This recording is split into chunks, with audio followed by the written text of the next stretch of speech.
Teori kelas penguasa menurut Gaetano Mosca.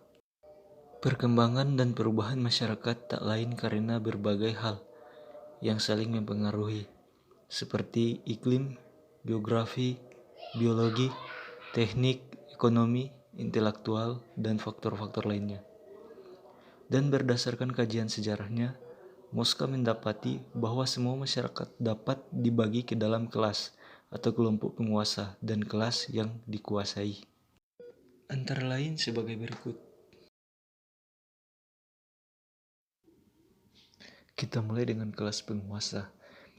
Di kelas penguasa, meski ia memiliki jumlah yang lebih sedikit, namun ia dapat memegang semua fungsi politik, memonopoli kekuasaan dan menikmati keuntungan yang didapatnya, tentu dari kekuasaannya itu sendiri. Kelas yang dikuasai. Dari kelas yang dikuasai, ini memang lebih besar, namun ia justru lebih berposisi pada yang diatur dan dikontrol. Dan pengatur pun mengontrolnya tak lain adalah kelas pertama, yaitu kelas penguasa. Dilihat dari sini, dapat disimpulkan bahwa orang yang menduduki posisi sebagai elit penguasa tentu mempunyai kemampuan lebih daripada massa yang dikuasai itu. 4 dasar sosial kekuasaan. Dan berdasarkan kesimpulan di atas, maka menurut Mosca ada 4 faktor yang menjadi dasar sosial kekuasaan suatu kelas, yaitu kekayaan, kelahiran, kemampuan militer, dan juga pengetahuan. Kekayaan telah menjadi alat untuk memasuki kelas penguasa, baik di dalam sistem pemerintahan klasik atau kerajaan monarki, ataupun sistem pemerintahan modern, nasionalis, kapitalis, dan sosialis. Berikutnya adalah kelahiran. Kelahiran memiliki definisi sebagai status yang diwarisi memberi akses pada lingkaran kelas penguasa masyarakat hierarkis tertutup, aristokrat turun-temurun, termasuk pada lingkaran kelas penguasa pada masyarakat yang demokratis sekalipun. Kemampuan militer.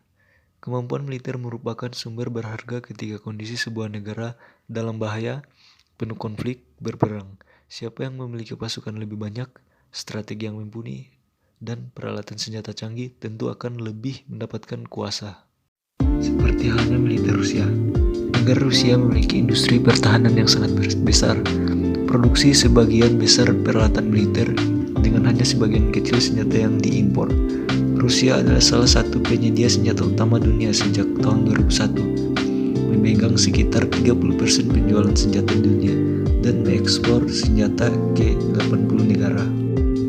Militer Rusia dibagi menjadi Angkatan Darat, Angkatan Laut, dan Angkatan Udara.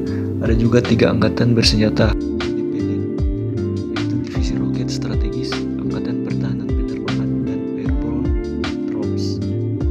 Tahun 2006 memiliki jumlah militer sekitar 1.037.000 personel aktif. Wajib militer berlaku bagi seluruh laki-laki umur 18 sampai dengan 27 tahun selama setahun. Rusia juga memiliki cadangan senjata nuklir terbesar di dunia. Negara Rusia memiliki armada kapal selam rudal balistik terbesar kedua di dunia, dan negara selain Amerika Serikat yang memiliki pengebom strategis modern. Armada Rusia juga yang terbesar di dunia, begitu juga dengan angkatan laut dan angkatan udara mereka. Pengetahuan. Sebagaimana banyak orang ketahui, kebodohan tentu adalah keterbelakangan. Jadi pengetahuan adalah hal yang tak bisa diabaikan, dan ia pun menjadi salah satu faktor dasar dari sosial kekuasaan. Mosca sadar bahwa faktor kekayaan, kelahiran, kekuatan militer, dan pengetahuan tidaklah eksklusif.